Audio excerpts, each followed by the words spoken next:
আপনাদের কাছে সবচেয়ে কমন একটি প্রশ্ন হলো কিভাবে স্পোকেন ইংলিশ শেখা শুরু করব। সো এই ভিডিওতে আমি আজকে ৪ টি গুরুত্বপূর্ণ টিপস শেয়ার করব।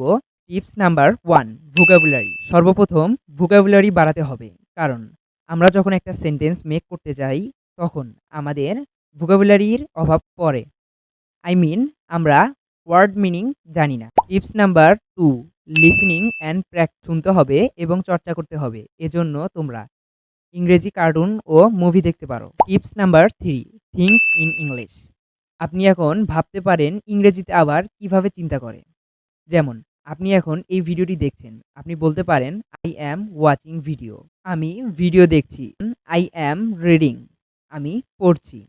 Last tips, English grammar. আমরা সবচেয়ে গ্রামারে ভুল বেশি করি। আপনি এখন ভাবতে পারেন কোথা থেকে শুরু করব।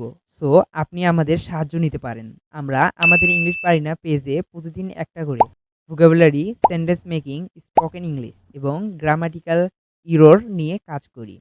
তো আপনি সেখান থেকে শিখতে পারেন। তার জন্য অবশ্যই আমাদের ফেসবুক পেজ ও ইউটিউব চ্যানেল ফলো করতে হবে। লিংক আমাদের ডেসক্রিপশন বক্সে দেওয়া আছে। ভিডিওটি ভালো লাগলে একটা লাইক দিবে এবং এই ভিডিওটি তোমাদের বন্ধু-বান্ধবের কাছে শেয়ার করবে যাতে তারাও উপকৃত হয়। Thanks for watching.